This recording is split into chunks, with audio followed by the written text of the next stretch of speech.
ప్రకటన గ్రంథము 19వ అధ్యాయము 7 నుంచి 9 వచనాలు. ఆయనను స్తుతించుడి, గొర్రెపిల్ల వివాహోత్సవ సమయం వచ్చినది, ఆయన భార్య తను తాను సిద్ధపరచుకొని ఉన్నది గనుక మనము సంతోషపడి ఉత్సహించి ఆయనను మహిమపరిచిదమని చెప్పగా వింటిని.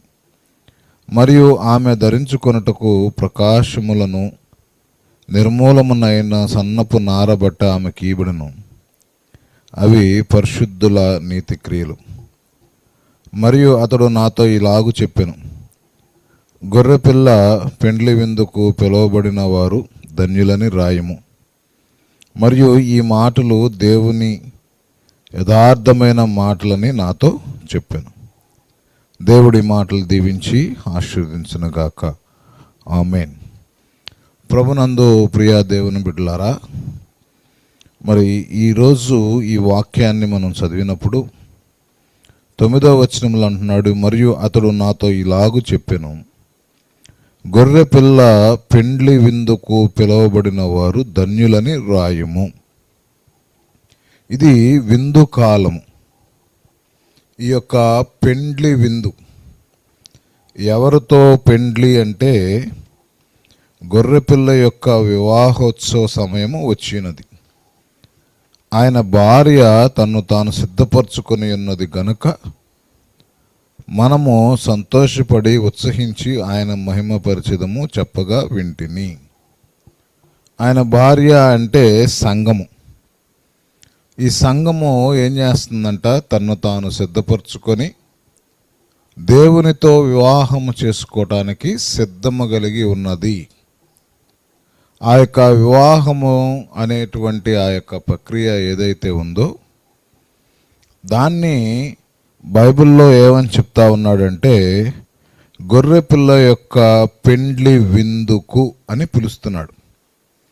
గొర్రెపిల్ల యొక్క అంటే మన ప్రభు అయినటువంటి యేసుక్రీస్తు వారు ఇచ్చేటువంటి విందు. ఈ సంఘాన్ని వివాహము చేసుకోబోతుంది ప్రభు అయినటువంటి యేసుక్రీస్తు వారు. అంటే ఈ యొక్క సంఘము ఏం చేస్తుందంట?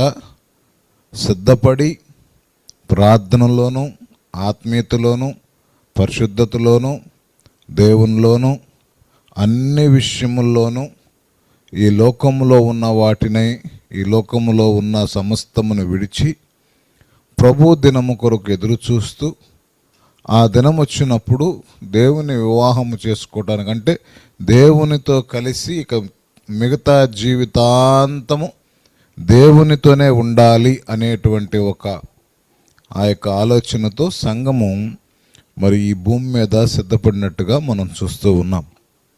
చూడండి, వివాహము అనేటువంటిది మనం చూస్తే ఇద్దరు వ్యక్తుల మధ్యలో జరిగేటువంటి దాన్ని వివాహం అంటారు. ఒక స్త్రీ పురుషునికి జరిగేటువంటిది వివాహం.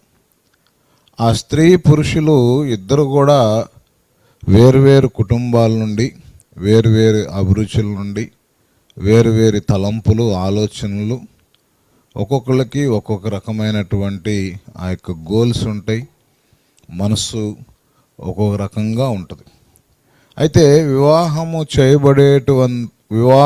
జరిగేంత వరకు కూడా ఎవరి మనసులో ఆలోచనలు వాళ్ళకుంటాయి, ఎవరి మనసులో తలంపులు వాళ్ళకుంటాయి.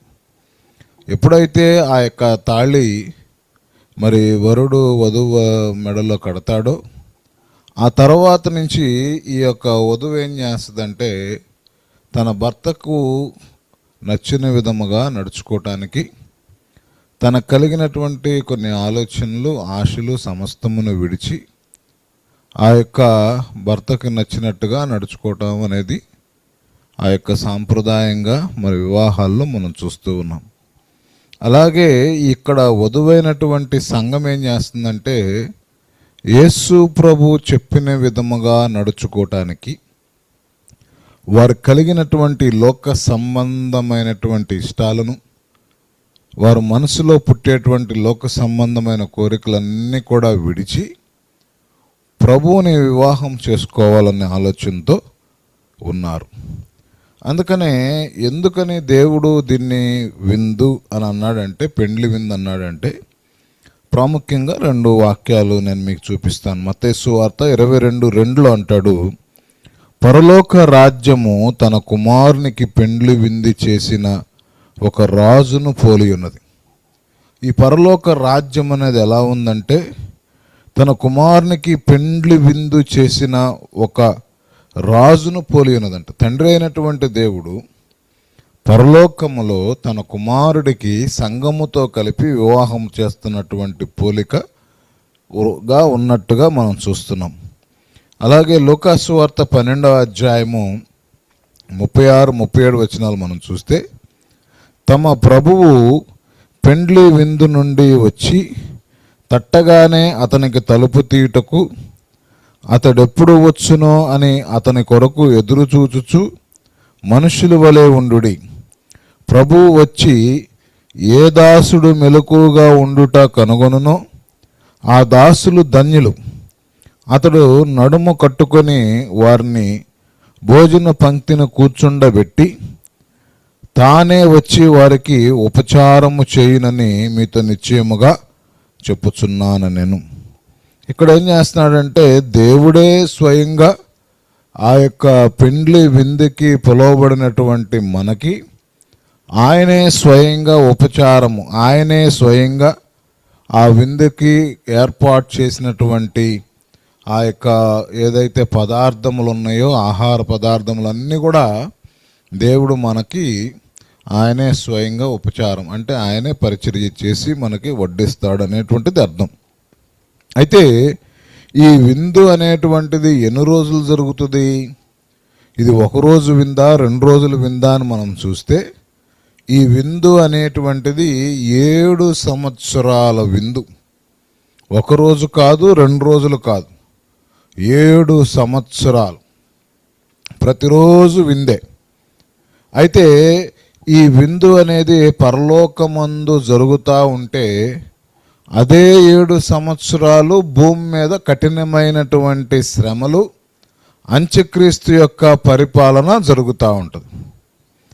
కాబట్టి ప్రియ దేవుని బిడ్డలారా, ఎవరు ఈ భూమి మీద మరి ఆ శ్రమల్లో ఉండకుండా దేవునితో పాటు విందులో పాల్గొంటారని మనం చూస్తే, ప్రకటన గ్రంథం 3వ అధ్యాయం 10వ వచనంలో అంటున్నాడు, నీవు నా ఓర్పు విషయమైన వాక్యమును గైకొంటివి గనుక భూనివాసులను శోధించుటకు లోకమంతటి మీదకి రాబోవు శోధన కాలములో నేను నిన్ను కాపాడుదును. ఈ దేవుని యొక్క వాక్యాన్ని ఎవరైతే గైకొని నమ్మి విశ్వసించి బాప్తిసం తీసుకొని ప్రభువల్లో చేవేసి సొంత రక్షణను కొనసాగిస్తూ దేవునికి విధేయతలు కలిగి జీవిస్తారో, వారు ఈ యొక్క భూనివాసులను శోధించుటకు వచ్చేటువంటి శోధన కాలము నుండి వారిని తప్పించి వారిని దేవుడు ఏం చేస్తాడంట, ఆ యొక్క విందులో వారిని కూర్చుండబెడతాడని వాక్యం సెలవిస్తూ ఉంది. అయితే ఈ విందులో మనము పార్టిసిపేట్ చేయాలంటే, పాల్గొనాలి అంటే, మొదటగా దేవుని వాక్యాన్ని, దేవుణ్ణి మనం తెలుసుకొని ఉండాలి. దేవుని కొరకు మనం జీవించాలి. ఇక్కడ మనము దేవుడు ఎప్పుడు వచ్చునో అని అతని కొరకు ఎదురు చూచు మనుషుల వలె ఉండాలి. ఇప్పుడు ఇంట్లో భార్య భర్తలు ఉన్నారు, భర్త ఒక పని మీద వెళ్ళాడు అనుకోండి, ప్రతిరోజు వచ్చే సమయానికి రాకపోతే భార్య ఏం చేస్తూ ఉంటుంది, ఎదురు చూస్తూ ఉంటుంది. మన పిల్లలు స్కూల్ నుంచి కాలేజీల నుంచి రాకపోతే తల్లిదండ్రులు ఆ బిడ్డల కొరకు ఎదురు చూస్తూ ఉంటారు. అలాగే మన యొక్క బంధుమిత్రులు, ఎవరన్నా స్నేహితులు, మరి మేము ప్రయాణమే వస్తున్నాం, మీ దగ్గరికి పలానా టైం కల్లా వస్తామని చెప్పి అన్నారు అనుకోండి, వాళ్ళు ఎప్పుడు వస్తారా, ఇంకా రాలేదేంటి, టైం దాటిపోతుంది ఏంటని చెప్పని వాళ్ళ కొరకు ఎదురు చూస్తూ ఉంటారు. అయితే ఈనాటి క్రైస్తవ సంఘము, సమాజము మరి నిజంగా దేవుని కొరకు ఎదురు చూస్తున్నావా? యేసు ప్రభు యొక్క రాకడ కొరకు, యేసు ప్రభు యొక్క వివాహము కొరకు మనం ఎంతమంది ఎదురు చూస్తున్నాము అనేటువంటిది ఒక ప్రశ్న మనం కలిగి ఉండాలి. ప్రియ దేవుని బిడ్డలారా, ఈ లోకములో ఉద్యోగం కోసం ఎదురు చూస్తున్నావు, ఈ లోకంలో వివాహము కొరకు ఎదురు చూస్తున్నావు, ఈ లోకంలో ఇల్లు కట్టుకోవడానికి ఎదురు చూస్తున్నావు, లోన్ల కోసం ఎదురు చూస్తూ ఉన్నావు, బండ్లు కొనుక్కోవాలని ఎదురు చూస్తూ ఉన్నావు. అలాగే ఈ లోక సంబంధముగా అనేక వసతులు కలిగి మంచి ఆ యొక్క సోఫిస్టికేటెడ్ లైఫ్ని అనుభవించాలని, చక్కగా జీవించాలని, బిడలకి తరతరాలకి కావలసినటువంటి సంపద సంపాదించాలనేటువంటి మనసుతో ఆ యొక్క అవకాశాలు ఎప్పుడు వస్తాయని ఎదురు చూస్తూ ఉన్నాం. కానీ మరి గుండెల మీద చేయి వేసుకొని ఒక్కసారి ఆలోచన చేయండి. ఏ రోజైనా ఈ సంవత్సరంలో, ఈ 2025వ సంవత్సరము జనవరి 1వ తారీఖు నుండి ఈరోజు 26వ తారీఖు వరకు ఏ ఒక్క రోజైనా మనం గుండెల మీద చేసుకొని చెప్దాం, ఈరోజు ప్రభు వస్తాడేమో, ఆయన కోసం నేను ఎత్తబడాలి, ఆయన వివాహం చేసుకోవాలి, ఆ యొక్క 7 ఏళ్ళ విందులోకి నేను ప్రవేశించాలని ఏ ఒక్క రోజైనా మనము ఆలోచన చేశామా? ఏ ఒక్క రోజైనా ఆ ప్రభు దినము కొరకు మనం ఎదురు చూసామా అంటే మరి అది బాధాకరం. ఏంటంటే మన హృదయమే మనము పరిశీలన చేసుకోవాలి. అయితే ఎవరైతే దేవుని రాజ్యములో ఈ విందులో పాల్గొనాలని ఎవరైతే అనుకుంటారో వారు దేవుని యొక్క వాక్య విషయములో, ప్రభు విషయములో, ఎదురు చూసే విషయములో, వారి యొక్క సొంత రక్షణ కొనసాగించే విషయంలో వారు ఎప్పుడు కూడా వారి మనసు ఇహలోక సంబంధమైన వాటి మీద కాకుండా, భూ సంబంధమైన వాటి మీద కాకుండా, పర సంబంధమైన వాటి మీదే మనసు కలిగి ఉంటారు. వారి విషయంలో ఒకరోజు ఒక అద్భుతం జరుగుతుంది. ఏమిటి ఆ అద్భుతము అంటే, 1 తెస్సలోనీయులకు రాసినటువంటి పత్రిక 4వ అధ్యాయము 16-17 వచనాల్లో వాళ్ళకి ఒక అద్భుతము దేవుడు చేస్తాడు. ఏంటండి అంటే, ఆర్భాటముతోనూ ప్రధాన దూతల శబ్దముతోనూ దేవుని బోరతోనూ పరలోకము నుండి ప్రభు దిగువచ్చును. క్రీస్తునందు నుండి మృతులైన వారు మొదట లేతురు. ఆ మీదట సజీవులమై నిలిచియుండు మనము వారితో కూడా ఏకముగా ప్రభువును ఎదుర్కొనుటకు ఆకాశ మండలమునకు మేఘముల మీద కొనిపోబడుదుము. కాగా మనము సదాకాలము ప్రభువుతో కూడా ఉందుము. ఏం చేస్తారంట? సదాకాలము ప్రభువుతో కూడా ఉంటారు. మరి పెళ్లి చేసుకున్నటువంటి ఆ యొక్క నూతన వధువు, ఆ వరుణుడు తాళి కట్టిన తర్వాత ఏం చేస్తుంది? తన ఇంటి వారిని విడిచి, బంధువులను విడిచి, రక్త సంబంధులను విడిచి ఏం చేస్తుంది? తన భర్తతో సదాకాలం, బ్రతికినంత కాలము కాపురం చేయటానికి తన భర్తతో వెళ్ళిపోతుంది. అలాగే ఈ సంఘము 7 ఏండ్లు విందు కోసమే కాదు, కానీ ఇక సదాకాలం అంటే ఇక ఎంత కాలం అనేది ఇక్కడ చెప్పబడలేదు. కానీ ఎటర్నల్, ఎప్పుడు నిత్యము జీవించుచున్నటువంటి దేవునితో మనము కూడా జీవించటానికి ఈ యొక్క దేవుడు ఏం చేస్తాడంట? ఆర్భాటముతోనూ ప్రధాన దూతల శబ్దముతోనూ దేవుని బోరతోనూ పరలోకము నుండి ప్రభు దిగువచ్చును. క్రీస్తునందున్న మృతులైన వారు మొదట లేతురు. ఆ మీదట సజీవమై నిలిచియుండు మనము వారితో కూడా ఏకముగా ప్రభువును ఎదుర్కొనుటకు ఆకాశ మండలమునకు మేఘముల మీదకి కొనుపోబడుదుము. కాగా మనము సదాకాలము ప్రభువుతో కూడా ఉందుము. ఎప్పుడు కూడా ఇక మనము దేవునితోనే ఉంటాం. కాబట్టి ప్రియ దేవుని బిడ్డలారా, గమనించండి. ఎవరు దేవుని యొక్క విందులో, ఎవరు దేవునితో సదాకాలము జీవించాలనుకుంటున్నారో వారు వాక్యానుసారముగా జీవించినప్పుడు, ఒక అద్భుతముగా అనుకోని రీతిగా ఒక బోర శబ్దము వినపడినప్పుడు వీరందరూ కూడా ఏం చేస్తారంట? ఎదురు చూచుచున్నటువంటి అనుభవములో ఉన్నారు గనక, నా దేవుడు వస్తాడు, నా దేవుడు వస్తాడు, నా దేవుడు వస్తాడు అని చెప్పని ఎదురు చూచేటువంటి అనుభవంలో ఉన్నారు గనక వీరు ఏం చేస్తారంట, మేఘముల మీదకి దేవుణ్ణి ఎదుర్కొనటకు వెళ్ళిపోతారు. మీకు ఒక ఉదాహరణ ఈ సమయంలో నేను చెప్తాను.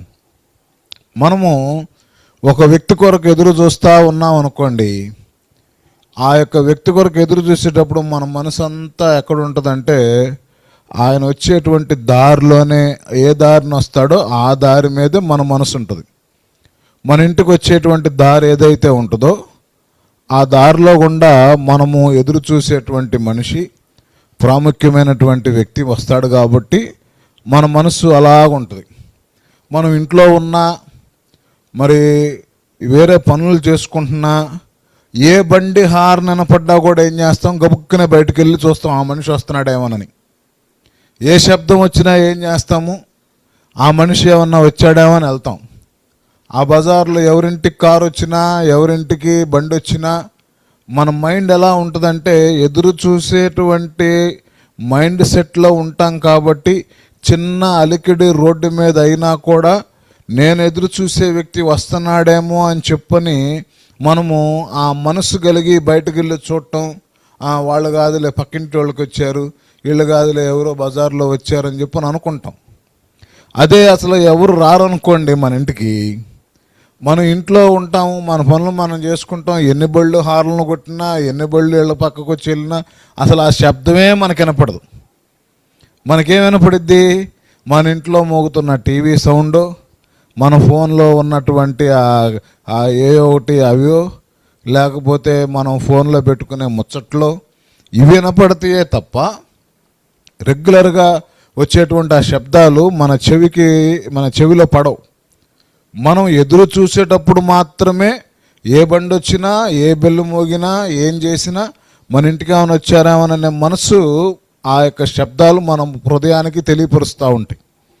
అలాగే ఈ యొక్క ప్రభు వచ్చేటప్పుడు ఆర్భాటముతోనూ, ప్రధాన దూత శబ్దముతోనూ, దేవుని బోరతోనూ పరలోకము నుండి ప్రభు దిగి వచ్చినప్పుడు ఆ శబ్దములు నీకు వినపడాలి అంటే నువ్వు ఎప్పుడు దేవుని కొరకు ఎదురు చూచేటువంటి బిడ్డగా ఉండాలి అని వాక్యం సెలవిస్తూ ఉంది.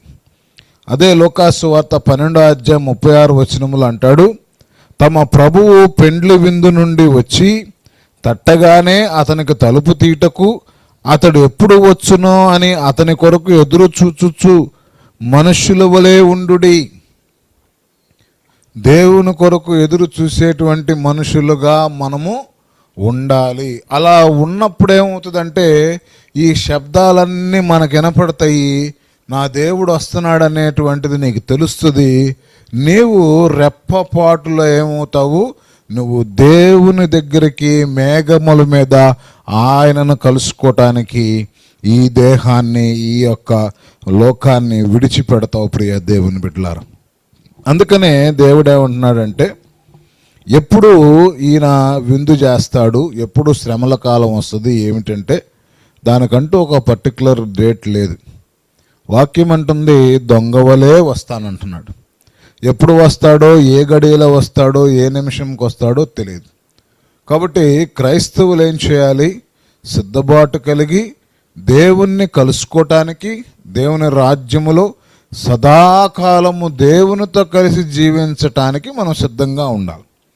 ఈ భూమి మీద మనకుండేటువంటి ఏమిటంటే శ్రమలు, మనకుండేటువంటి ఏమిటంటే కష్టాలు, మనకుండేటువంటి ఏమిటంటే అవమానాలు, మనకుండేటువంటి ఏమిటంటే నిందలు. మనకి అభివృద్ధి లేనటువంటి జీవితం, విసుగుదల కలిగినటువంటి జీవితం, సంతోషము, సమాధానము, నెమ్మది లేనటువంటి జీవితం మనం కలిగి ఉంటాం. ఎందుకనంటే మనము ప్రభువుని కలిగి ఉన్నప్పుడు అవి మాత్రమే మనకి బంధువులుగా, చుట్టాలుగా మన ఇంట్లో ఉంటాయి. అంతేగాని సుఖ సంతోషాలు, నెమ్మది ఇవన్నీ కూడా మనకి ఉండవు.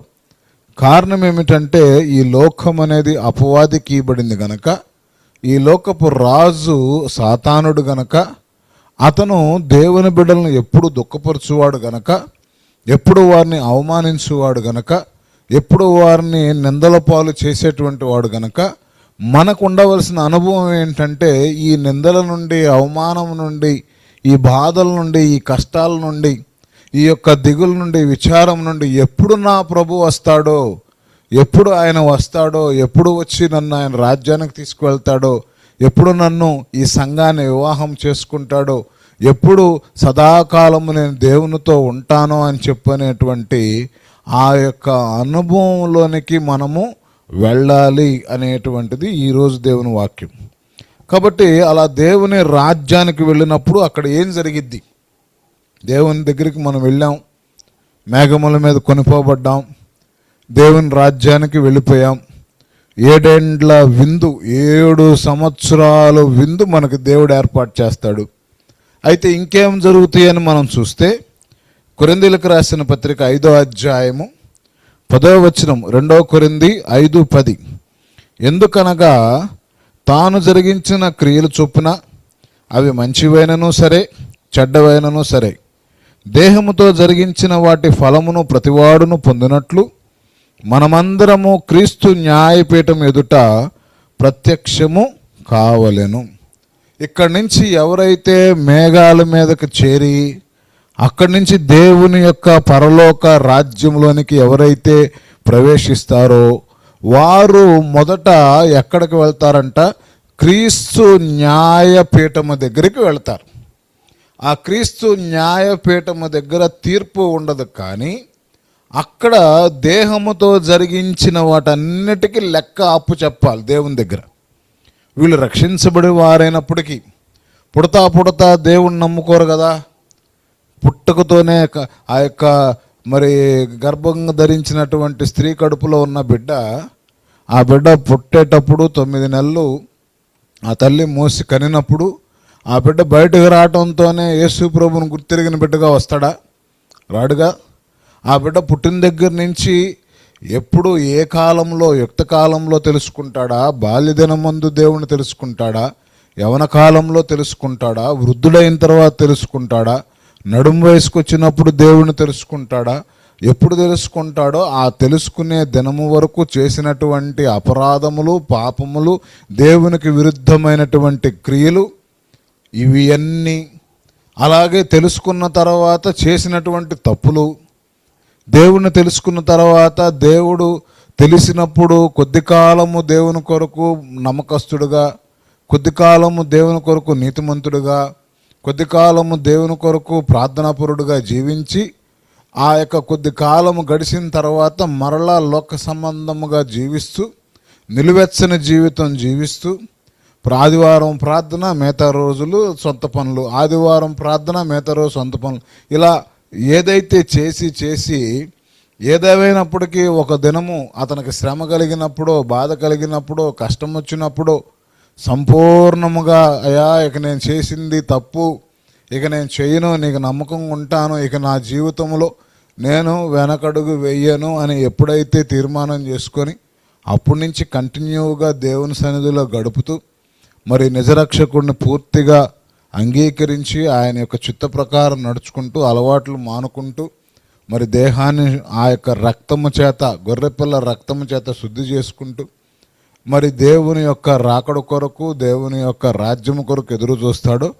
అప్పుడు వరకు ఆ మనిషి దేహముతో చేసినటువంటి ప్రతిదైనా, అది ఏంటి, అవి మంచివైనా సరే, చెడ్డవైనా సరే, దేహముతో జరిగించిన వాటి ఫలమును ప్రతివాడు పొందినట్లు మనమందరము క్రీస్తు న్యాయపీఠం ఎదుట ప్రత్యక్షము కావలెను. అంటే ఫలం అంటే ఏంటి? అక్కడ ఏమైనా పనిష్మెంట్ ఉంటుందా? అక్కడ ఏమైనా శిక్షిస్తాడా దేవుడు అని మనం చూస్తే రోమిలకు రాసినటువంటి పత్రిక 8వ అధ్యాయము 1వ వచనములు అంటున్నాడు, కాబట్టి ఇప్పుడు క్రీస్తు యేసునందున్న వారికి ఏ శిక్షా విధి లేదు. మనం గమనించాల్సింది ఏంటంటే ఎవరైతే క్రీస్తును నమ్ముతారో చేయాల్సిన చిన్న సింపుల్ పని యేసు ప్రభు దేవుడని నమ్మటం, యేసు ప్రభు దేవుడని బహిరంగంగా నువ్వు ఒప్పుకోవటం, ఆయన నేను ఆరాధిస్తున్నాను, ఆయనే నా దేవుడని బహిరంగంగా నువ్వు లోపల కాదు బహిరంగంగా ఒప్పుకోవటం. ఒప్పుకున్న తర్వాత దేవుడు నీకు నియమించిన కట్టడలు ఏవైతే బాప్తిస్మ కానీ, ప్రభు బల్ల కానీ, దేవుని కొరకు నువ్వు జీవించేటువంటి విధానం ఏదైతే బైబిల్ నేర్పిస్తుందో దాని ప్రకారం జీవించటం, నడుచుకోవటం, ఇవన్నీ ఎవరైతే చేస్తారో వాళ్ళకి ఎటువంటి శిక్ష లేదంట. ఎందుకు ఎటువంటి శిక్ష వాళ్ళకి లేదు అంటే, యోహాన్ రాసినటువంటి సువార్త 5వ అధ్యాయం 24వ వచనంలో అంటున్నాడు, నా మాట విని నన్ను పంపిన వాని యందు విశ్వాసం ఉంచువాడు నిత్య జీవం కలవాడు, వాడు తీర్పులోనికి రాక మరణములో నుండి జీవంలోనికి దాటి ఉన్నాడని మీతో నిశ్చయముగా చెప్పుచున్నాను. తీర్పులోనికి ఇంక రాడు, అతని మీద శిక్ష లేదు. మరి ఏం చేస్తాడు? దేహంతో జరిగించిన అవన్నీ కూడా దేవుని దగ్గర ఒప్పుకోవాలి. ఒప్పుకున్నప్పుడు ఆ యొక్క ఫలము అంటే ఆ నిమిషంలో అక్కడ దేవుడు మనం చేసినటువంటి మంచి భక్తిని బట్టి మనకు ఒక ప్రమోషను, మనకు మంచి భక్తి లేకపోతే మనకి ఎట్లా అక్కడ దేవుడు నిర్ణయిస్తాడో తెలియదు, కానీ అది బైబిల్లో మనకు ఎక్కడ వివరించలేదు. కానీ ఇక్కడ మటుకు మనము దేహంతో జరిగించినవన్నీ చెప్పుకోవాలి. మనకైతే శిక్ష లేదు, మనము మరణం అనేటువంటిది మనకు లేదు, మరణములో నుండి జీవంలోనికి దాటి ఉన్నాం గనక జీవిస్తున్నటువంటి దేవుని దగ్గర మనము సదాకాలం ఇక ఎటర్నల్ లైఫ్ మనము దేవునితోనే మనము జీవిస్తాము. అయితే మరి ఇంతకాలము ఈ భూమి మీద ఇంత కష్టపడి, ఇంత శ్రమపడి, మరి ఇన్ని కష్టాలు ఓర్చుకొని, ఇన్ని శ్రమలు ఓర్చుకొని, ఇన్ని నిందలు ఓర్చుకొని ప్రభు కొరకు మనం నిలబడ్డప్పుడు మనం దేవుని రాజ్యానికి వెళ్తున్నాం, 7 ఏండ్ల విందులో ఉంటున్నాం, మనకేమన్నా బహుమానాలు ఏమి ఉండవా అని చెప్పానంటే, విశ్వాసులకు, పరిశుద్ధులకు, దేవుని సేవ చేసిన వారికి అందరికీ అక్కడ మరి లభించేటువంటిది ఏమిటి అంటే కిరీటాలు దేవుడిస్తాడు. ఏమిస్తాడండి? కిరీటాలు ఇస్తాడు. ప్రతి మనిషి కూడా అక్కడ కిరీటము ధరించుకొని ఉంటాడు. ఏమిటి ఆ కిరీటాలంటే 5 రకాల కిరీటాలు బైబిల్లో ఉన్నాయి. ఒకటి పరిశుద్ధ గ్రంథం యాకోబు రాసిన పత్రిక 1వ అధ్యాయం 12వ వచనములో ఉంటుంది. ఆ కిరీటములు ఎవరికంటే ఎవరైతే పరీక్షలు అంటే శ్రమలు, బాధలు, విశ్వాసము కోసం ప్రాణం పెట్టారో అలాంటి వారి కొరకు జీవ కిరీటాన్ని దేవుడిస్తాడు. అంటే నేను వాక్యం చదవట్లేదు టైం వేస్ట్ చేయకుండా. అలాగే 2వ కిరీటం ఏమిటి? 2వ తిమోతికి రాసిన పత్రిక 4వ అధ్యాయము 8వ వచనములో ఈ కిరీటం ఎవరికంటే ప్రభు రాకడను ప్రేమించి ఆశతో ఎదురు చూసేటువంటి వారికి, మరి సిద్ధపాటు కలిగిన వారికి, ఆయన ప్రత్యక్షతను ప్రేమించు వారందరూ కూడా ఈ యొక్క నీతి కిరీటాన్ని దేవుడిస్తాడు. అలాగే 3వ కిరీటం ఏమిటి అని మనం చూస్తే 1 పేతురు గ్రంథము 5వ అధ్యాయము 4వ వచనములో ఈ కిరీటము దేవుని మందలు చూసేటువంటి, దేవుని మందను కాస్తున్నటువంటి సంఘ కాపురులు కానీ, సేవకులు కానీ, నాయకులు కానీ, ఎవాంజలిస్టులు కానీ, ఇంకెవరైనా సరే దేవుని పరిచర్లో ఉన్న వారికి ఇచ్చేటువంటిది ఏమిటి అంటే మహిమా కిరీటాన్ని దేవుడు వారికి ధరింపజేస్తాడు. అలాగే 4వ కిరీటాన్ని మనం చూస్తే 1 కొరింథీయులకు రాసిన పత్రిక 9వ అధ్యాయం 25వ వచనములో ఈ కిరీటం ఎవరైతే పాపాన్ని జయించి పవిత్రత కలిగి జీవితాన్ని గడుపుతూ దేవుని కొరకు నమ్మకస్తులుగా ఉంటూ పట్టుదలతో దేవుని కొరకు వారి యొక్క విశ్వాసంలో ముందుకు కొనసాగుతారో వాళ్ళకి ఇచ్చేటువంటిది అక్షయ కిరీటాన్ని దేవుడు వారికి అనుగ్రహిస్తాడు. అలాగే ఆఖరిది 5వ కిరీటం ఏమిటి అంటే ఆ కిరీటము ఆత్మలను క్రీస్తు వైపు ఎవరైతే తిప్పుతారో, ఎవరైతే వారి సాక్ష్యాన్ని బట్టి, ఎవరైతే రక్షణను బట్టి దేవుని యొక్క బిడలకి, ఆ యొక్క విశ్వాసులకి, లేకపోతే బయట అన్యులకు వారి సాక్ష్యాన్ని ప్రకటించి దేవుని తట్టు ఎవరైతే తిప్పుతారో వాళ్ళకి ఆత్మలను వాళ్ళు జయించారు గనక ఆత్మలను జయించినటువంటి వారు విజేతలుగా, సౌల్ విన్నింగ్ అంటే ఆత్మ విజేతలుగా వారికి కిరీటమును దయచేయను. మొత్తం ఎన్ని కిరీటాలండి? 5 కిరీటాలు. 1 జీవ కిరీటము, 2వది నీతి కిరీటము, 3వది మహిమ కిరీటము, నాలుగవది అక్షయ కిరీటము, ఐదవది ఆత్మలను దేవునికి అప్పచెప్పే విషయంలో వారు ప్రయాసపడ్డారు గనక ఆత్మల విజేతలు గనక వారు ఆత్మ విజేతలకు సంబంధించిన కిరీటం. ఈ 5 కిరీటాలు ఎప్పుడు మనకు లభిస్తాయి? దేవుని రాజ్యములో, పరలోకములో, 7 ఏండ్ల విందులో దేవునితో పాటు నిత్యం మనం జీవించటానికి ఈ 5 కిరీటాలు దేవుడు మనకి ఇస్తాడు. కాబట్టి ప్రియ దేవుని బిడ్డలారా, మనము గమనించాల్సింది ఏమిటంటే ఈ లోకము అనేటువంటిది అది అపవాది సంబంధమైనది. ఈ లోకము దేవుడు అపవాదికి ఇచ్చేశాడు. ఈ లోకములో కలిగేటువంటి ఆశలు, కోరికలు ఏవైతే ఉన్నాయో అవన్నీ అపవాదికి సంబంధించినవే. చూడండి, యేసు ప్రభు వారు ఈ భూమి మీద ఉన్నప్పుడు ఆయన శిష్యులు కూడా ఎప్పుడు కూడా యేసు ప్రభు వారితో పాటు ఉండేవాడు.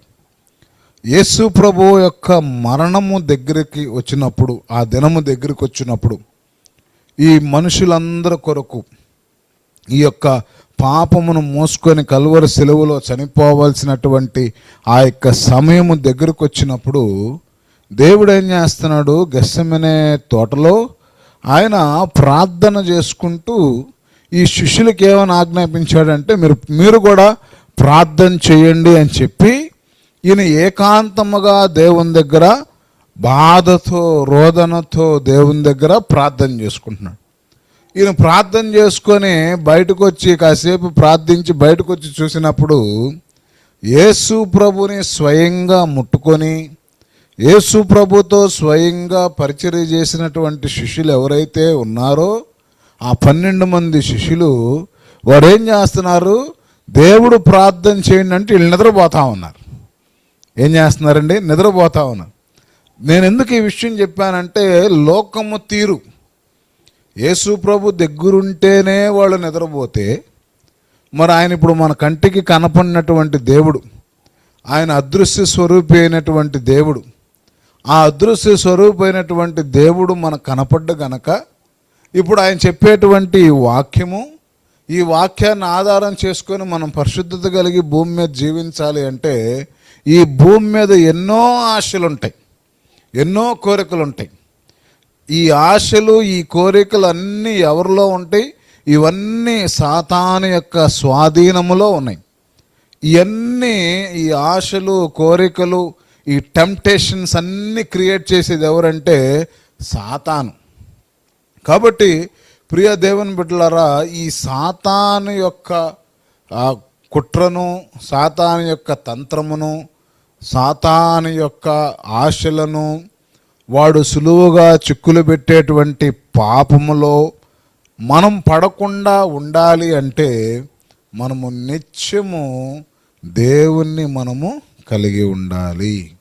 నిత్యము దేవుని మీద మన మనసు పెట్టుకొని ఉండాలి. అందుకనే దేవుడు అంటాడు, పైనున్న వాటి మీదే మీ మనసు ఉంచుకోండి, భూ సంబంధమైన వాటి మీద మీ మనసు ఉంచుకోవద్దు. మీ ధనం ఒకవేళ దాచుకోవాలంటే పైన దాచుకోండి, కానీ భూమి మీద దాచుకోవద్దు. మీ యొక్క ఆస్తులు ఏమైనా దాచుకోవాలంటే పైన దాచుకోండి, కానీ భూమి మీద దాచుకోవద్దు. ఎందుకంటే ఎక్కడ మీ ధనం ఉండునో అక్కడ మీ మనసు ఉండను, ఎక్కడ మీ సంపద ఉండునో అక్కడ మీ మనసు ఉంటుంది. అయితే మరి దేవుని దగ్గర మనం దాచుకోవటం ఎట్లా? దేవుని దగ్గర మనము మరి ఆస్తులు సంపాదించుకోవటం ఎట్లా అని చెప్పానంటే, దేవుని దగ్గర దాచుకోవాలి అంటే మనం చేయాల్సినటువంటిది ఏమీ లేదండి. ఆయన లేఖనములో ఆయన చెప్పినట్టుగా ఆ పేదలను కనికరించటము, అనాథ పిల్లలను కనికరించటము, దేవుని పని కొరకు మనకు సాధ్యమైనంత వరకు దేవునికి ఇవ్వగలిగినటువంటి ఆ యొక్క కానుకలు దేవునికి ఇవ్వాలి. ఈ కానుకలు కూడా ఎవరికి ఇవ్వాలంటే ఎవరికి పడితే వాళ్ళ కానుకలు ఇవ్వటం కాదు, టీవీలో స్కానర్ వచ్చిందని స్కాన్ చేయటం కాదు, లేకపోతే ఇంకొక సేవకుడు అడుగుతున్నాడని ఇవ్వటం కాదు.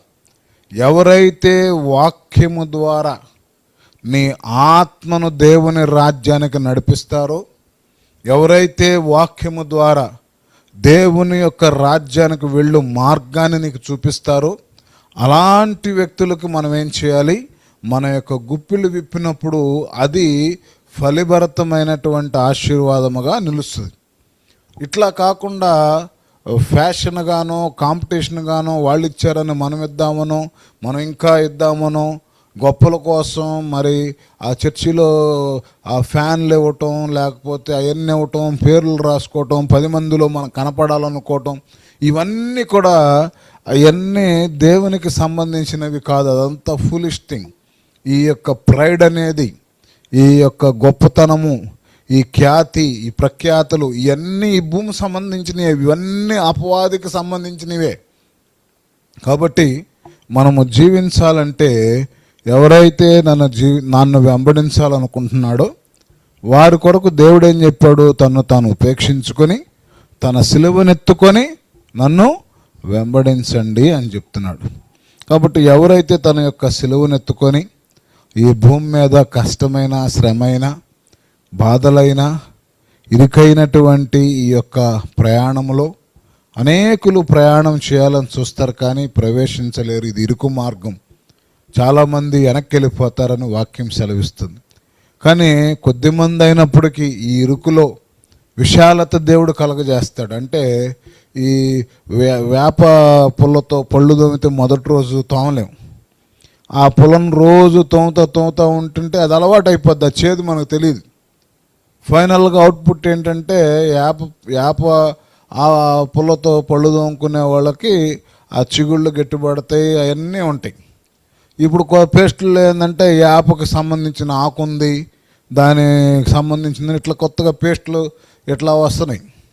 అయితే ఈ ఎగ్జాంపుల్ ఎందుకు చెప్పానంటే, దేవునిలో మనము ప్రయాణం చేసే కొద్దీ, నడిచే కొద్దీ, శ్రమల్లో మనం వెళ్ళే కొద్దీ, కష్టాల్లో వెళ్ళే కొద్దీ, బాధల్లో వెళ్ళే కొద్దీ, ఆ బాధలు, ఆ కష్టాలు మనకు అలవాటు అయిపోయి మనకి ఇందులో విశాలత కనపడి మన గమ్యము దేవుని రాజ్యముగా మనల్ని మనము ఎప్పటికప్పుడు మనము సిద్ధపరచుకోవాలి అనేది దేవుని యొక్క వాక్యమే ఉన్నది. ప్రియ దేవుని బిడ్డలారా, కాబట్టి ఎవరైతే నమ్మకంగా జీవిస్తారో, యథార్థంగా జీవిస్తారో వారు దేవుని రాజ్యములో మరి 7 ఏండ్ల విందులో వాళ్ళు పాలుభాగస్తులు అవుతారు.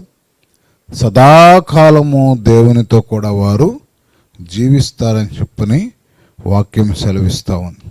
దేవుడు ఈ మాటలు దీవించి ఆశీర్వదించునుగాక.